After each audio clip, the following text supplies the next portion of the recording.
Ma'am, final warning. Drop the bag or you will be tased. The security guard's voice cracked like a whip through the sterile lobby air, his finger visibly trembling against the taser's trigger. 67-year-old Linda Reynolds stood frozen, her arthritic fingers tightening unconsciously around the worn leather strap of her purse, the same purse Jack had bought her for their 40th anniversary. Her husband, retired gunnery sergeant Jack Reynolds, felt the situation spiraling out of control faster than a grenade with its pin pulled. "That's my wife," Jack said, stepping forward with the controlled movement of a man who'd faced down insurgents in Fallujah. "She has dementia. Lower that damn thing right now before I make you eat it." The younger guard couldn't have been more than 22 with his baby-faced swagger and over-starched uniform, actually smirked as he shoved Jack back with enough force to make the 71-year-old veteran stagger. "Back off, Grandpa, unless you want to ride the lightning too. We don't play favorites here." Then came the sound that would haunt Jack's nightmares, the sharp crack snap of the taser deploying, followed immediately by Linda's choked scream as 50,000 volts locked every muscle in her body. Time seemed to slow as Jack watched his wife of 45 years collapse like a marionette with its strings cut, her head bouncing off the polished marble floor with a sickening thud. A thin trickle of blood immediately appeared in her silver hair. Jack was on his knees beside her before her body finished convulsing, roaring her name loud enough to echo through the cavernous corporate lobby. The younger guard, his name tag read Cole, kept his taser raised like some Wild West sheriff, shouting about protocol and non-compliance, while his older partner finally looked like he might be sick. 6 minutes and 23 seconds later, Jack would remember the exact timing until the day he died. The building's massive glass doors exploded inward with such force that the safety glass webbing cracked from top to bottom. General James Iron Mitchell didn't so much enter as he did invade, his 4 stars catching the overhead lights like warning beacons. 2 military police officers in full kit fanned out behind him, their presence alone clearing a path through the gathering crowd. The general's ice-blue eyes took in the scene with the tactical precision of a battlefield assessment, Linda's still form on the ground, Jack's bloodied hands where he'd cradled her head, the 2 security guards now backing away like cornered animals. When he finally spoke, his voice could have frozen the Potomac in July. "Which one of you sorry excuses for human beings tased a defenseless woman with dementia?" Jack had known this day would be difficult when they'd left their Arlington home that morning. Linda's neurologist had warned that the new medication might make her more confused than usual, which was why Jack had planned every detail of this trip to the Pinnacle Towers specialist clinic like it was a military operation. He'd called ahead twice to confirm their accessibility accommodations, left Linda's emotional support terrier Benny at home, despite how much comfort the little dog brought her, and even rehearsed the security checkpoint routine with her over breakfast. What he hadn't planned for was Officer Derek Cole, 22 years old, built like a college linebacker, with the arrogant swagger of someone who'd never taken a real punch in his life. His partner, a gray-haired man with the name tag Harris, had the tired eyes of someone counting the days until retirement. "Bag on the belt, lady," Cole had barked when they'd approached the X-ray machine, his voice unnecessarily loud in the quiet lobby. Linda had flinched at the sudden noise, her hands tightening around her purse like it was a lifeline. My things," she'd murmured, her eyes darting nervously like they did when the Alzheimer's fog rolled in.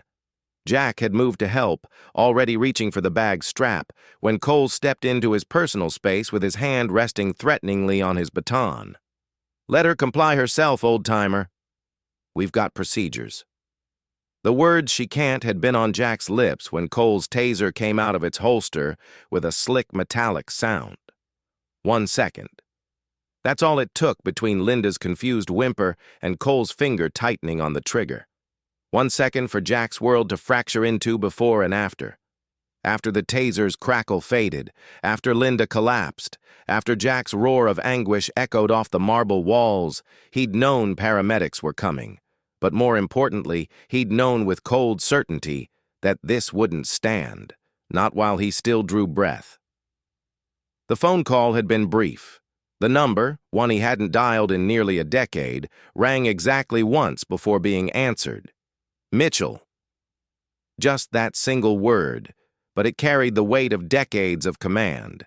"Sir, it's Reynolds," Jack had said, his voice steady in a way that would have surprised anyone who didn't know how combat veterans operated under pressure. "Pinnacle Tower downtown. They just tased Linda." The silence on the other end had been brief but pregnant. Then came the single-word response that told Jack everything he needed to know. Status: unconscious, head wound from the fall, pulse thready but present.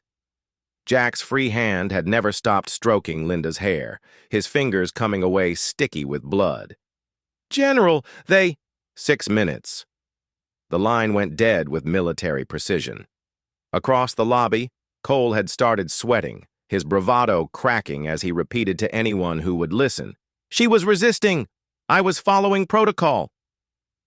Jack hadn't bothered to respond. He'd simply counted the seconds, his combat-honed internal clock precise down to the millisecond. At exactly 5 minutes and 47 seconds, the screaming started.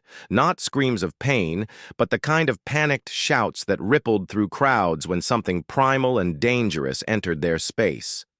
General Mitchell didn't walk so much as he advanced, his polished boots striking the marble with the cadence of a marching drum.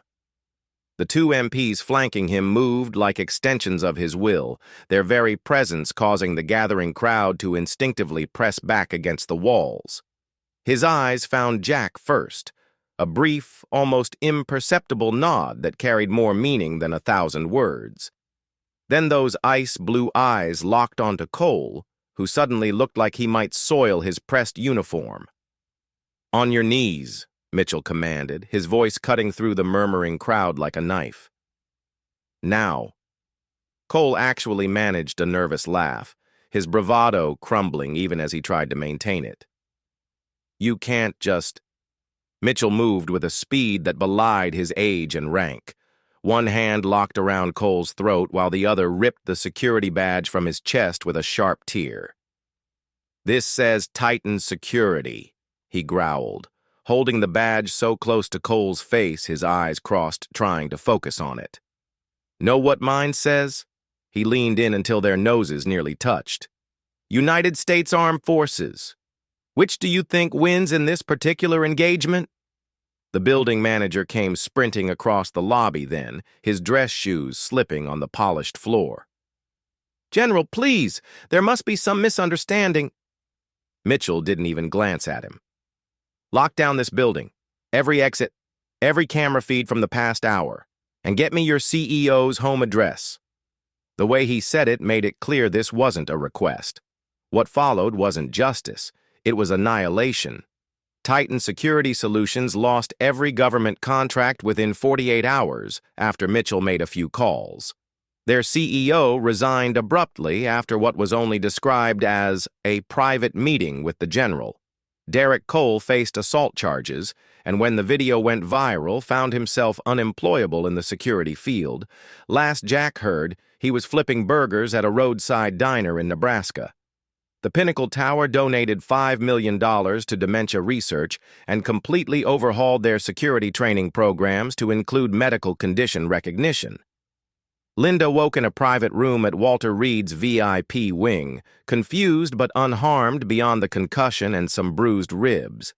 General Mitchell himself brought her flowers, yellow roses, her favorite, and sat with her for nearly an hour, talking about old times as if nothing had happened.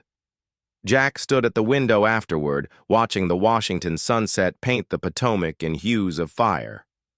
"Should have shot him," he muttered, more to himself than anyone. Mitchell didn't look up from his coffee.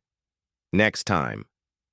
Because they both knew, some lines once crossed could never be uncrossed, not really, and men like them never forgot.